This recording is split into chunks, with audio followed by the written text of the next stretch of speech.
Hello and welcome back to the Osint Bunker podcast. This evening I'm joined by my co-hosts Austin and George, and this evening we're joined by a guest from the infamous Oryx Twitter account, Jakub. Jakub, Hi. would you like to just tell our listeners a little bit about yourself and the Oryx team? Yeah, sure. I am one of the team members of the Oryx team.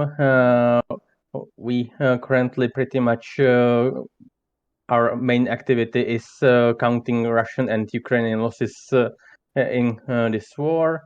We have earlier also cooperated when covering other conflicts like 2020 Nagorno-Karabakh war and before that civil war in Syria. In real life, my full-time job is actually in telecommunications. So I am just one of those IT guys who take care of critical infrastructure. Brilliant. And how long have you been part of the Oryx team? We have cooperated for some time, but we started writing together in 2020. And as Jakub says, the Oryx team are quite well known now for their very long and detailed lists of Russian and Ukrainian losses in the current conflict.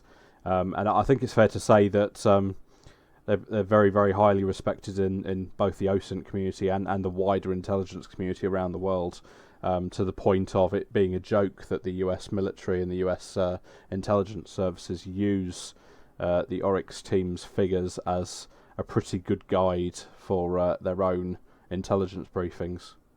Oh yeah, they even have a Wikipedia page, I believe. Yeah, we do. And so with that, I think we should probably be discussing sort of the big story of the week, and that is obviously the very near Russian revolution that we saw yesterday. I call it a slight upgrade of Ukrainian air defenses, even if temporary. Absolutely. I think that's one way to put it, looking at the aircraft losses we've seen from what can be described as, I'd say, anywhere from 24 to 36 hours of just internal mayhem within the Russian security apparatus. Now, Jakub, I think it's a common joke amongst the sort of Twitter sphere on whenever a new front opens up, the Oryx team tends to start sweating as they add yet another page of specific losses. What was your team's sort of method for in regards to flexibly trying to address equipment losses being reported with the Wagner versus Russian MOD sort of episode that we've just seen? Yeah, pretty much the same as our regular process, just watching Twitter, relevant Telegram accounts, etc., and just posting what we were seeing as soon as we were able to reasonably confirm the footage, which in this case at least was quite helpful when those two shutdowns which we have on the video were filmed by multiple people, because that relatively quickly allowed us to confirm that it's not something all being reposted, which happens quite a lot during such events, and made us reasonably confident in what's been happening. So the idea of reposting, we've seen quite a bit on in the recent couple of weeks, specifically with the Ukrainian counteroffensive, and looking at sort of more Russian-aligned accounts reposting different angles of similar images. What's the process that you and your team go about to sort of mitigate repeat reporting? Well, it obviously helps if the equipment can be identified, and a lot of reposts are still relatively recent, like let's say from previous month, give or take. And part of that is because not all of those cases are intentional, and they are just people who now stumbled on some content that they think they are, and that is actually new. So we often simply recognize the new footage or image as something we have recently added to the list, we might check just to be sure. It's worse when, for example, you have winter footage, but it's actually not 2023, but 2022, which happened quite a bit a few months ago. And that in those cases, it was quite intentional from both Ukrainians and Russians who posted various reposted old videos. In this case, it obviously helps if you can identify the equipment. After that, it usually significantly narrows down the search. We also cooperate a lot with the war spotting team. Several of our members are actually members also of our team. And their website has a pretty useful search, which allows you to, for example, list only, let's say, T72M that is without turret, which further helps to narrow down the search for potential candidates. And usually you are down to like checking thumbnails of 2 pages worth of tanks, which is actually doable in a few minutes usually. Now, when it comes to comparing sort of the war in Ukraine to some previous conflicts that you guys have covered, you mentioned the Karabakh War and Syria. Were there any sort of particular challenges due to similarity of equipment between sides in the early days? And have you seen those, if those are difficulties, have you seen those sort of get easier or harder with time? Yeah, it's a complication, and we are still dealing with it. As a result, there is a whole bunch of losses where we don't have them listed on either Ukrainian or Russian loss list because we still don't have at least reasonable confidence whose side they were on. So the actual losses are quite a bit higher than what people see on the lists. It's not crazy number, but it's noticeable. That makes sense as well. Folks, I don't know if you'd agree on bringing this more towards the meta side of things and looking at the Wagner versus Russian MOD sort of 24-hour, if you want to call it a mutiny, a coup, anything like that. I'm curious to hear the other co-hosts' opinions on this and yours as well, Jakub. As we were looking at the early hours of when Wagner was moving out of its bases into Rostov and anything like that. What were some indicators that you guys were tracking in regards to the direction of this movement and how the resolution would potentially look like? I think it's important to get the background for this sudden shift. I think it was sort of the early hours of the morning we had reports coming from the Wagner PMC stating that a significant number of their personnel had been killed in a Russian missile attack.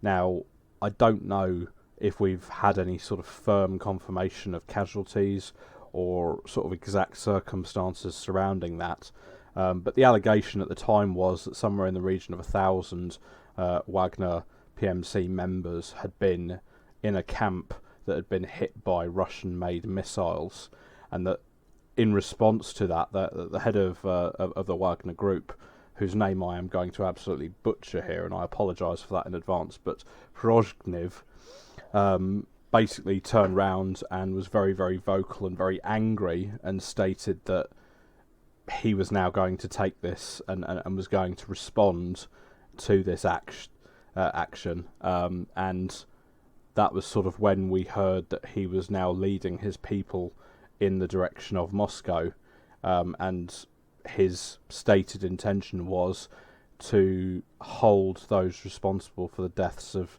Russian troops, and particularly I think he was looking at sort of the Russian Chief of General Staff and the Russian Defense Minister, and he was very keen to get his hands on them. Yeah, that makes sense. And when it comes to the rhetoric we've seen come out of Wagner in general and Prigozhin in particular, over the last 6 months, for the duration of the Battle of Bakhmut, we've seen sort of a steady escalation in the rhetoric coming from Prigozhin himself directed against the leadership in the Ministry of Defense. I'm sure we all remember, the video of him yelling about a shell shortage or specifically blaming Shoigu and Gerasimov for the losses that the Wagner group was taking. So initially, when the first video came out of him sort of declaring war on the Russian MOD, that was the specific statement sort of used there. My initial assumption was that this was just another episode in the series of sort of public statements we'd gotten from Prigozhin, ramping up rhetoric towards Shoigu and Gerasimov. However, I think the turning point was starting to see the videos of those convoys coming out of bases near the Ukrainian front line and heading towards Rostov-on-Don. I think that was a bit of the turning point of this isn't just another hissy fit going out on Telegram. There's something physical behind it. Yeah, I would like to point out that it was discovered a bit later, but apparently quite a few Wagner mercenaries sent messages home about something big happening soon, and that they might be going on some very high risk operation, like sending messages in case they die, etc. And to be honest, the video that Prigozhin posted looks a bit staged and doesn't really show like death or significant amount of damage. So I would say it was most likely staged, and he has been planning this for some time. I don't know for how long, but it at least appeared that way. Yeah, I would certainly agree on that point. So beyond the messaging from Wagner members themselves, I think the execution of this between multiple convoys going to multiple areas and targeting specific buildings. In Rostov, they're targeting the building of the Ministry of the Interior as well as the Southern Military District headquarters. Really does indicate that this wasn't sort of a last-minute operation. There was some logistical planning behind it. And I think it's important to note that because when you compare that to the response from Russian internal security services, you have one side that appears to be well planned out, and you have another that's essentially using delaying tactics. I mean, what we saw from Rosguardia and Russian internal security troops with the FSB doing on the M4 highway between Rostov and Moscow was mostly either, we had images of excavators destroying roads, we had images of dump trucks and construction vehicles being used to erect barricades. There were images of roadblocks being set up, but these roadblocks, weren't particularly well armed. I'm sure all of us have seen the image of that one roadblock where they have a medium machine gun and a 30mm grenade launcher. These are things that you would imagine seeing in the case of a riot, not when there's a particularly sizable military convoy sort of bearing down on your position. Yeah, I found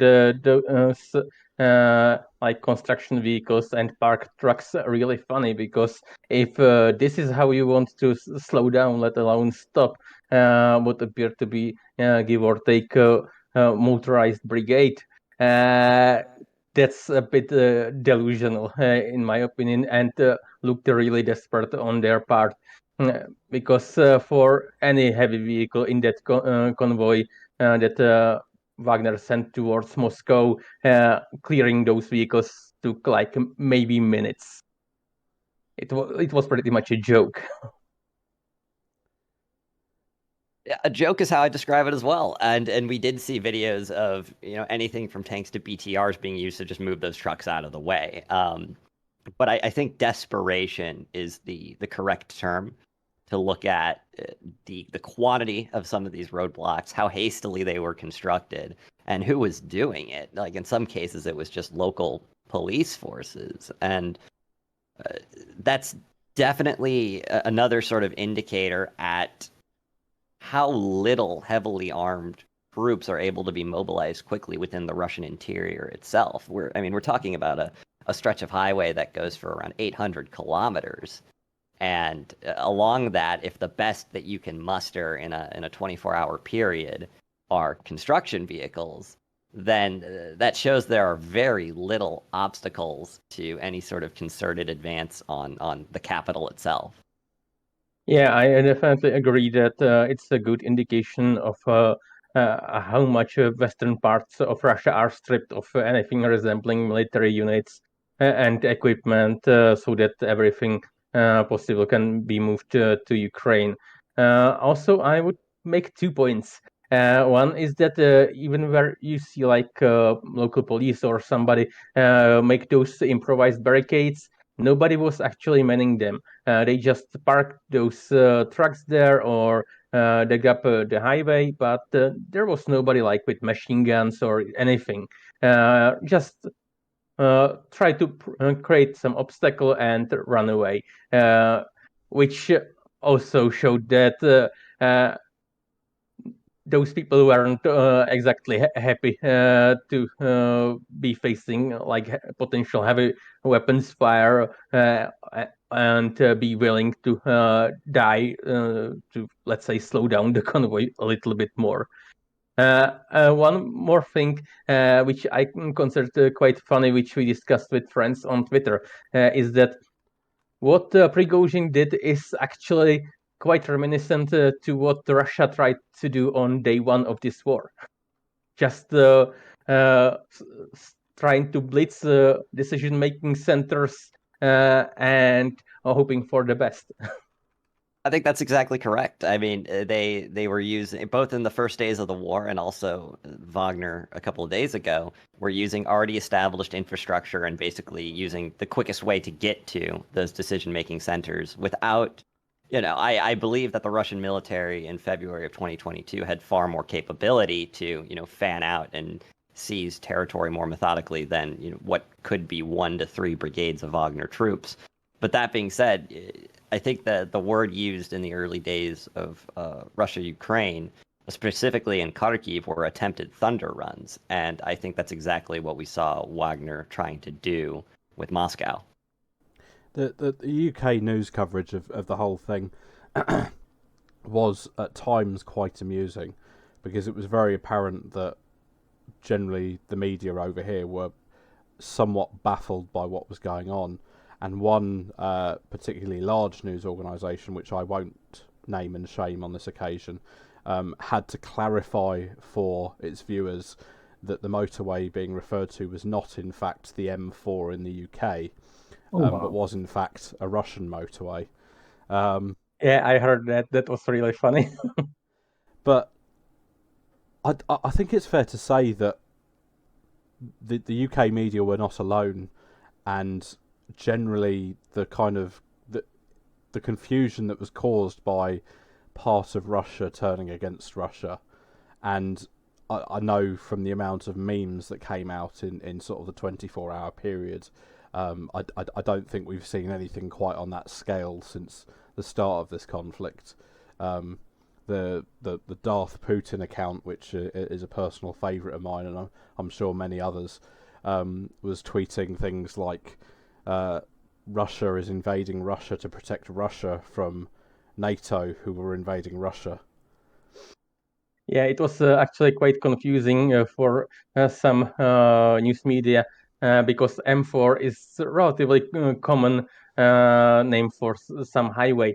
So, for example, one of my friends, when he heard that the Russian Air Force bombed some vehicles on M4 highway, first went to check what was happening in Idlib, where such a highway is going through rebel-held territory. And I think at one point I even had to tweet that some of these mock accounts were struggling to come up with something original at this point, because just the ridiculousness of the situation was now approaching the sort of joke levels that we've seen. And I think UK and the UK media in particular here, when we talk about coverage of this event, actually did a fairly decent job at highlighting the absurdity of Prigozhin getting to this point. I mean, I've talked to some colleagues here in the States, and for ones that weren't super into or had been following Russia very clearly, the equivalent of, a celebrity chef seizing with a private military a major city in the United States and then marching on the Capitol while having minimal resistance is insanity. I couldn't have dreamed it up if I was writing fiction. But I think it's equally important to note, specifically, again, going back to UK media coverage, was they kept sharing one image of Prigozhin himself. They did it after Putin's speech, they did it in the initial coverage, and the image was when Prigozhin was back in his catering days serving, Putin a meal. And so the interspersing of the imagery between, these vehicle convoys and footage of those helicopters being attacked with this guy just, being a chef, to me personally was just hilarious. And it's Go ahead. It's an amazing origin story, really, for him. When you think that he was Putin's chef, he had a very successful hot dog business, and you kind of have to look at that situation and look at the fact that, as we've kind of mentioned, he's in charge of a private army, and Putin's more or less allowed that to happen over the years. And then for the circumstances to unfold the way that they did, certainly initially, it did pose a lot of questions, really. I mean, I was sat there thinking, is Putin genuinely going to be, like, removed by this guy? Is his old friend, the old hot dog seller, is he actually going to march all the way to the Kremlin? I think one thing is very clear from this, and that Putin's strongman image has been seriously diminished by this. Yeah, I think Russia is going to look weakened and quite ridiculous. And I think this was pretty desperate act from Prigozhin because most likely Putin was already in St. Petersburg when this was settled. And if Prigozhin and his about 5,000 troops arrived into Moscow, what then?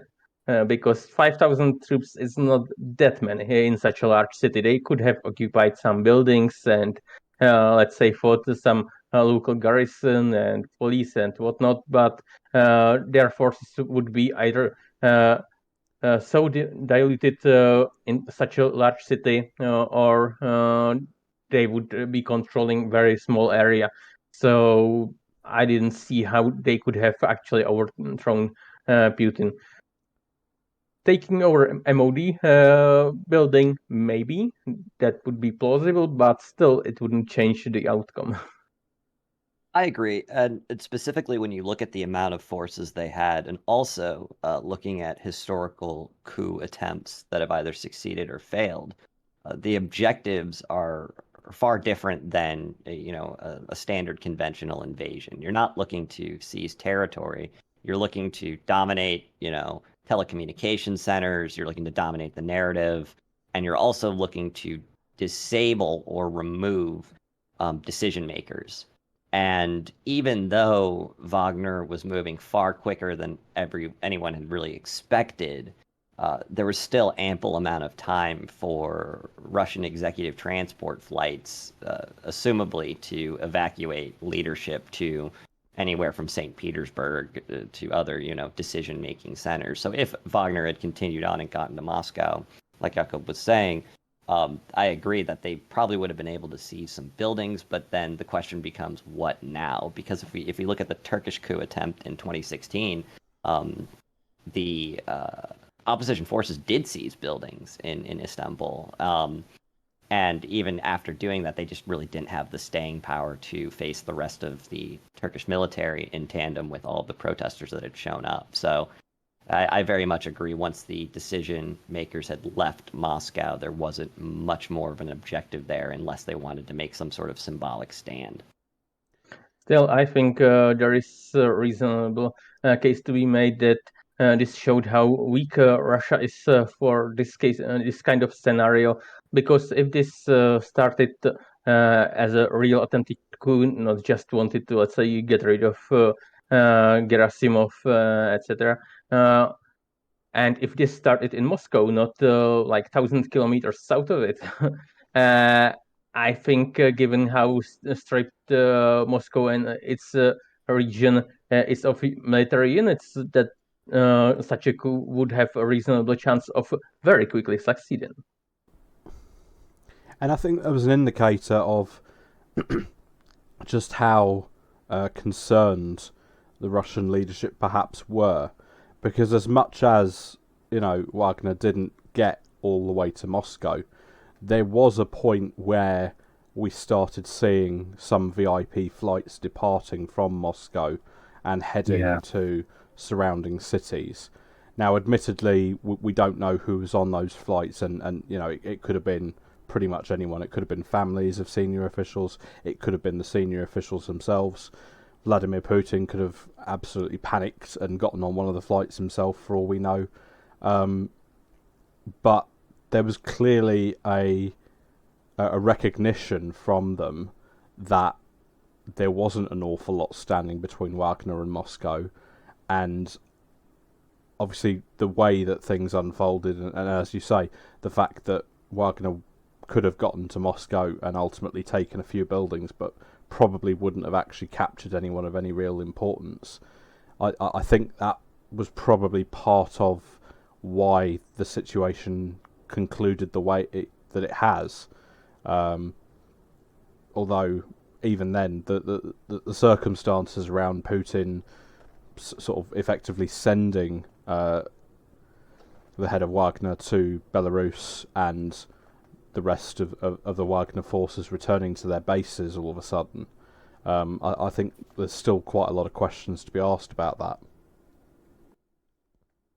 And what I find interesting, if you let's say want to play some alternative scenarios, let's say if Ukraine didn't do those minor raids into Belgorod a month ago or something, but instead prepared surprise attack into Russia, let's say with 5+ brigades, we are now seeing how little Russia has in the rear.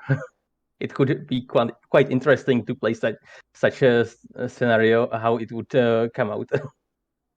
Yeah, and this comes on top of, a year of, sabotage efforts ongoing within Russia proper. And seeing, I think this episode has been quite illuminating as to, as Jakub pointed out, how little sort of security forces there are not already deployed in Ukraine.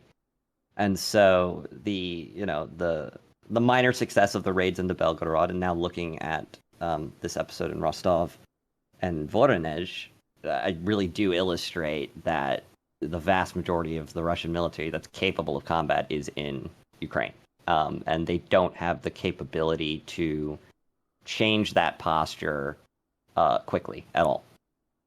So it'll be interesting to see where they go from there. But I think what's also important to point out is, despite this not, resulting in a full-blown civil war or even a mutiny that lasted longer than 2 days, we did see something that we rarely see, and that is a complete 180 in decision-making from the Russian government.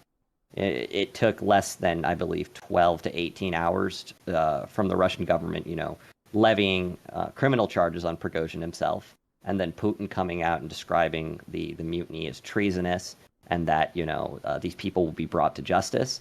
And a mere 5 hours, 6 hours after that, we go completely about face to all the charges are dropped. He's just going to Belarus.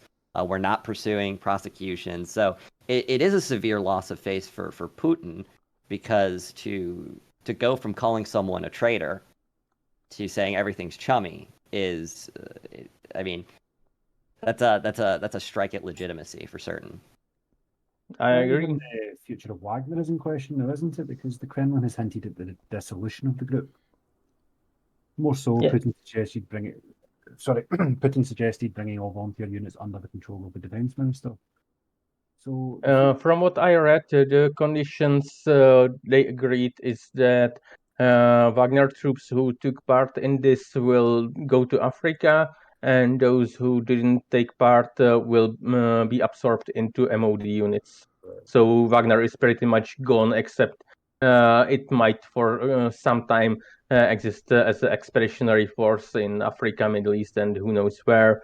But I suspect they won't exist for long, and I suspect that despite security assurances, that Prigozhin won't live for very long either.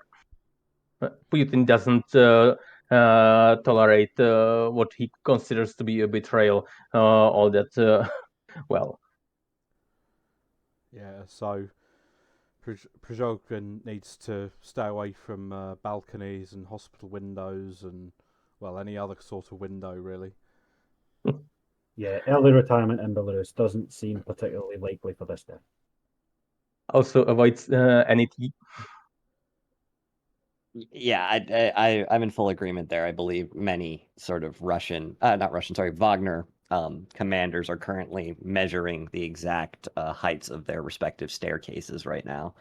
But it will be interesting to look over the next month, I would say, whether or not this sort of exile in Belarus holds, because, like you all have pointed out, previous instances of heads of military forces adjacent to the Russian MOD, and the one that comes to mind to me is Motorola, the head of, I believe it was the DPR's militia forces during the 2014 war. He was assassinated after, making statements contrary to what the Russians were saying. So I would not put it outside the realm of reality that we may see a similar operation to remove or neutralize Prigozhin himself, now that he's kind of on the back foot. I mean, like we've pointed out, a lot of Wagner fighters are being redeployed to Africa. They're not going to be able to help him in Belarus. He won't have the same sort of capacity to execute an operation like this. And when that's gone, he's kind of a sitting duck. And if you look at past such operations, for example, like you mentioned in Donbass, we have seen multiple fairly senior officials of LNR and DNR killed because they stopped being convenient to Russia. And it was like thermobaric rocket grenades through your office window and things like that. So not exactly too hard to determine what happened and who was responsible, considering that there wasn't even a proper investigation, which made it easy for people to conclude who was behind those actions. Yeah, that is the interesting thing about how these operations have gone in the past, and one that's still suspicious to me to this day is the cafe bombing in St. Petersburg. When you look at sort of the investigations that are launched into these instances, they are very shallow, or they tend to try and find like a scapegoat very early on, and they basically, wrap up shop, boys. The job is done. We found the person. When it's very clear that there's no way they would have known something like that so soon. So yeah, I think it's clear that the Russian internal security apparatus both has the means and the appetite to continue, neutralizing people who aren't towing the line, which is also why I found it interesting that some of the first sort of Russian adjacent sources voicing support for Putin were coming from the Russian periphery. You had statements from the governor of Crimea. You had statements of, the leader of South Ossetia, a Russian proxy state. These are all people who know where their bread is buttered, so to speak, and have seen what happens when loyalty to Putin and to the Russian government isn't assured.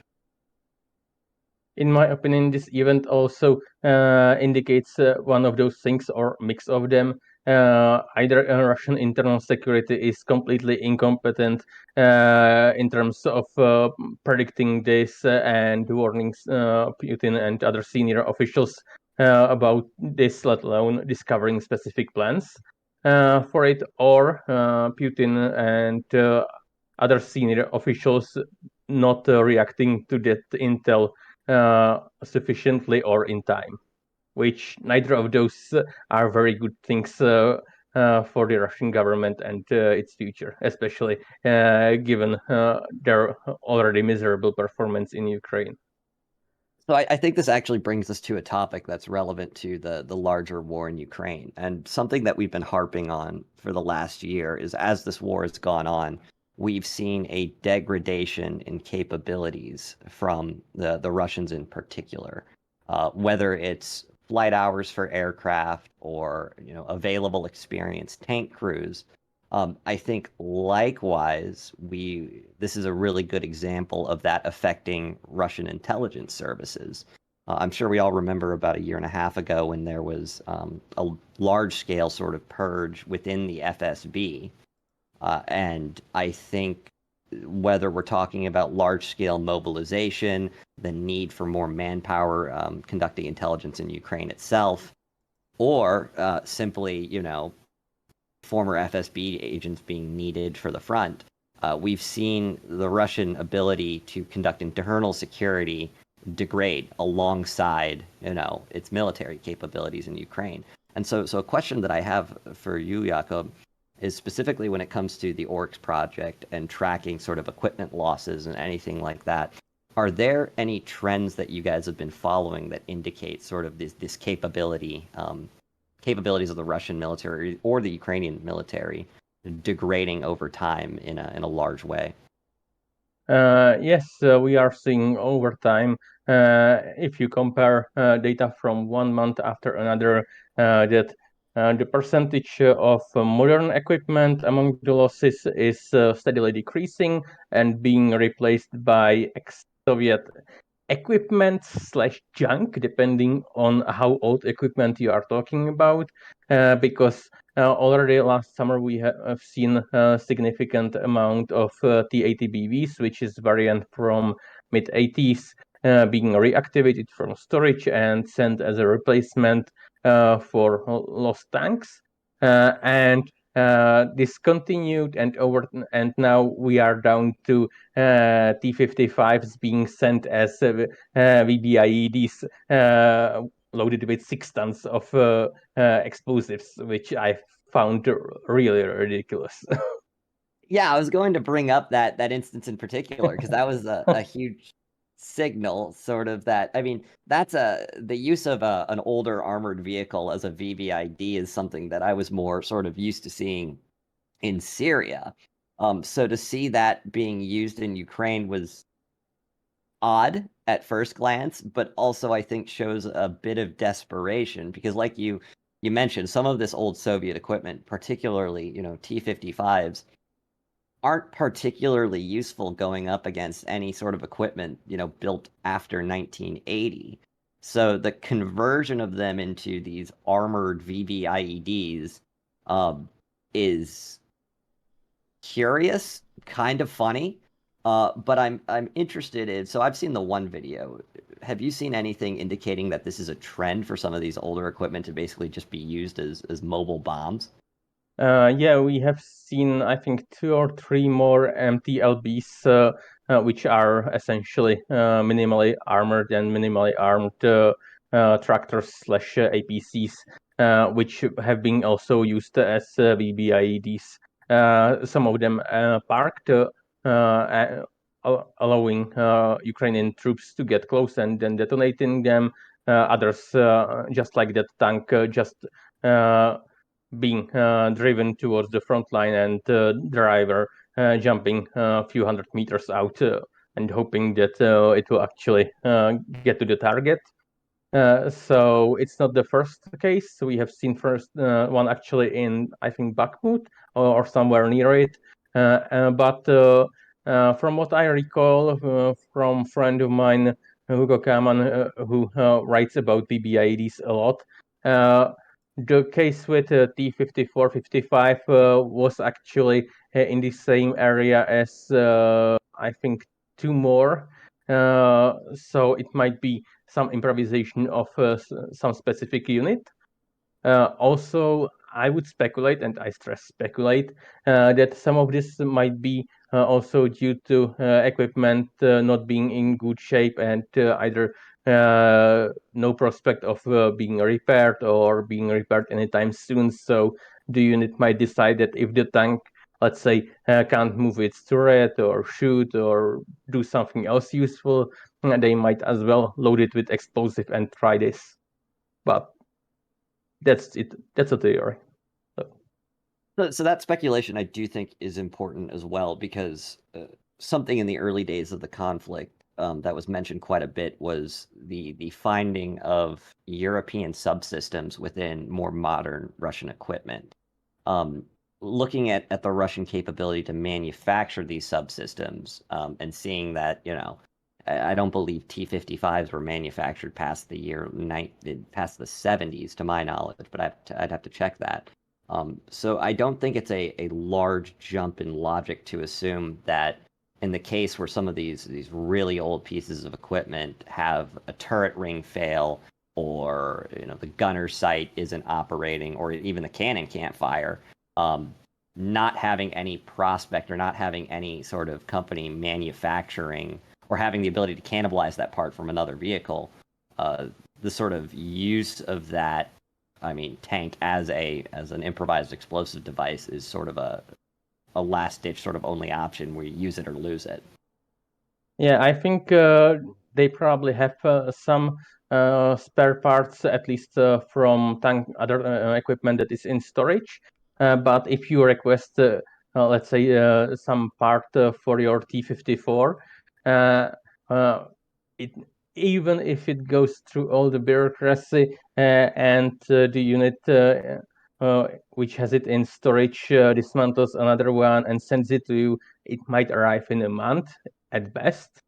Because if you look at those storage sites where this equipment is, most of it is actually in the Far East. So it's like, 7,000 kilometers or something like that.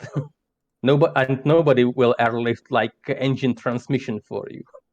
I think also that there is good chance that to maintain or repair battle damage, etc., on vehicles that are currently active in Ukraine, Russia might actually be stripping some vehicles in storage for parts, in addition to parts production, to keep everything running, because I seriously doubt that Russian spare part production of all types is built for this intensity of operations, amount of damage to be repaired, etc.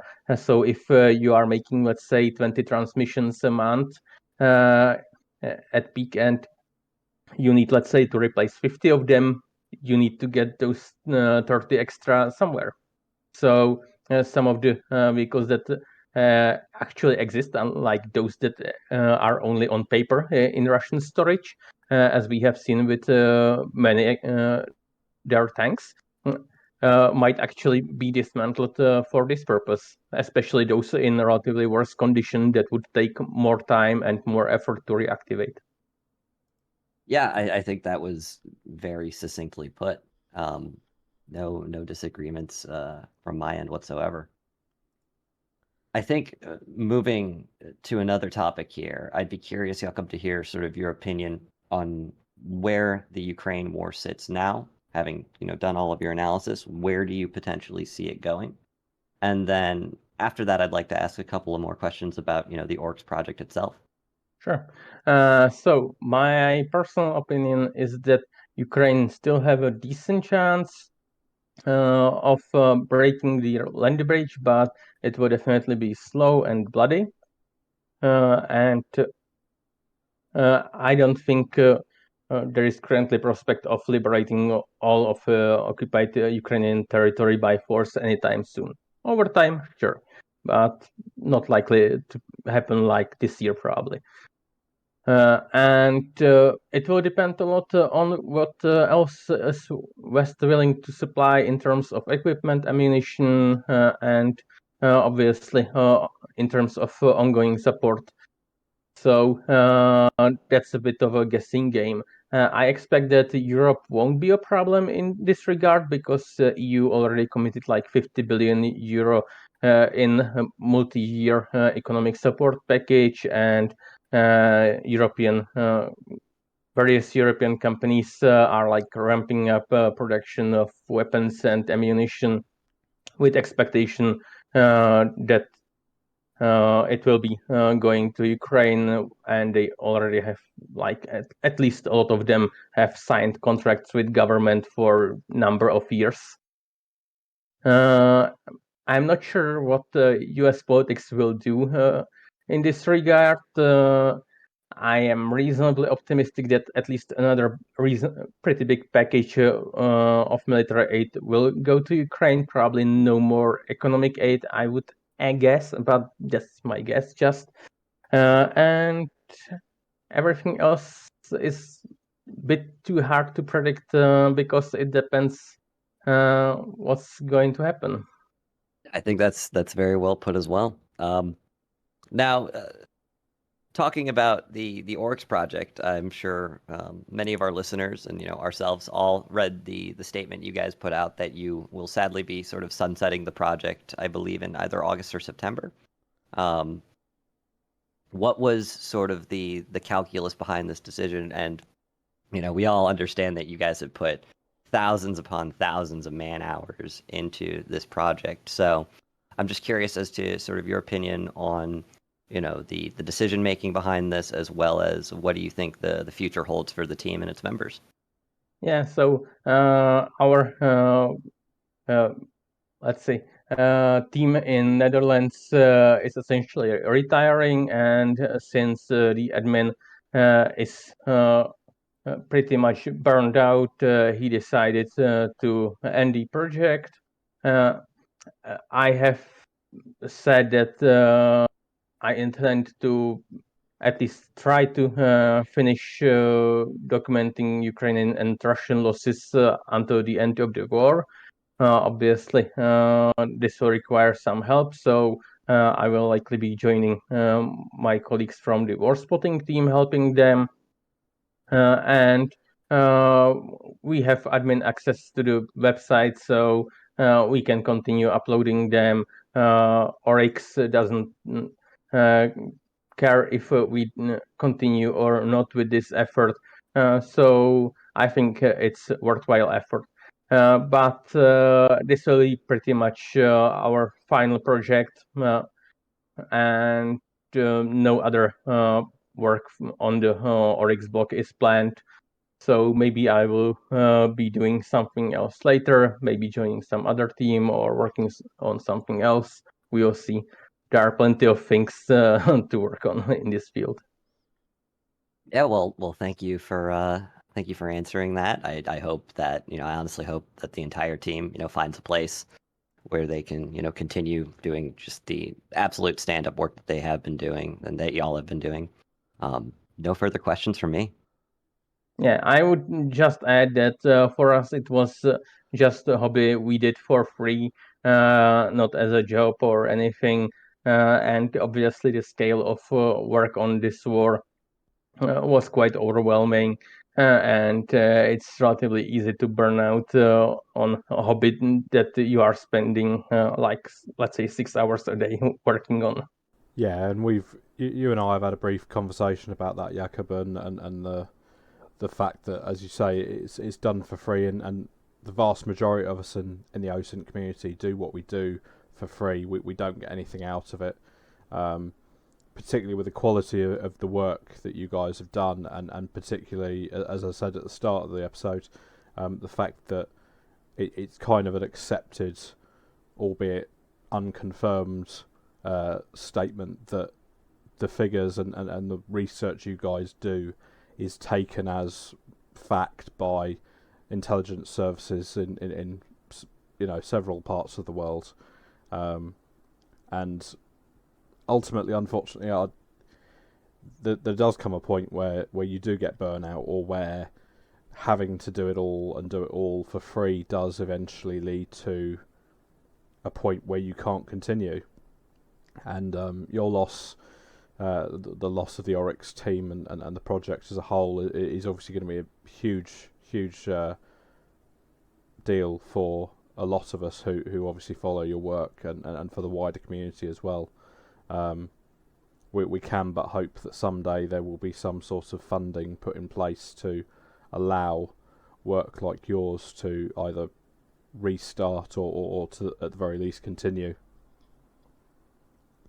Yes, it would be really nice if various government employees and think tankers at least acknowledge where they are taking data. I have, when I was doing work on Syrian civil war, I have actually seen my work quite literally stolen, copy-pasted for government report, which I only learned because one of my friends was presented this report at his job, which was quite interesting because I wasn't even credited, let alone paid or something for having my work copy pasted by a think tank that was, I'm sure, pretty well paid for it. So that's a pretty pessimistic part of doing Osint work, especially in military intelligence field, where somebody else can just sit in his chair and once a week copy paste your data. Yeah, it would be really nice if there was, let's say, some institutional support on, let's say, EU level for this kind of projects. And to be honest, if you look at some of the past Pentagon effort for, let's say, around various PR, like their anti-ISIS campaign, it was like 10 plus million spent on some Twitter nonsense that got like few likes and immediately died with nobody even noticing, except of Pentagon accountants.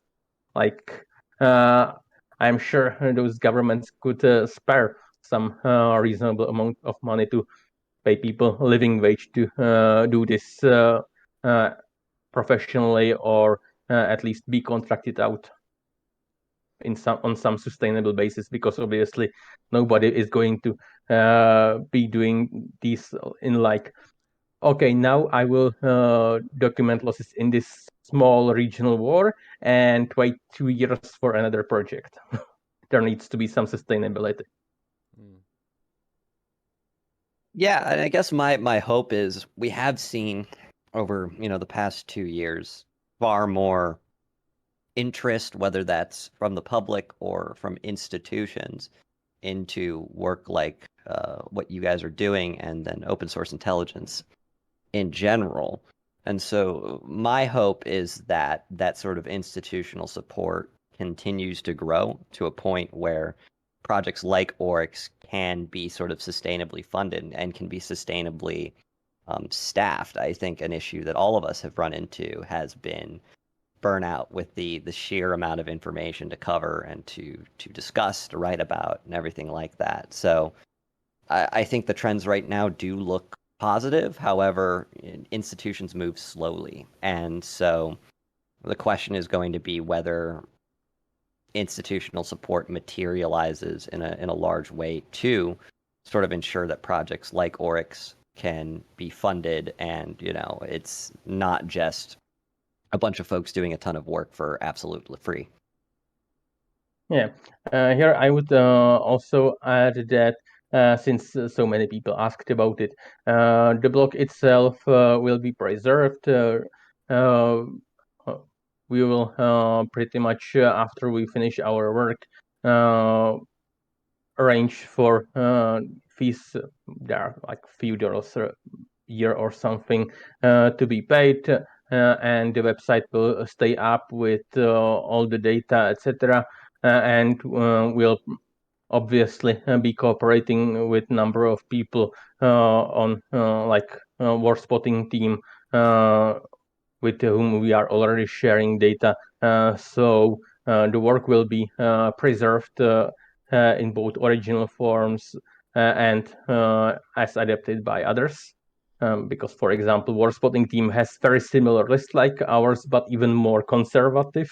So I'm sure something like this will continue to exist.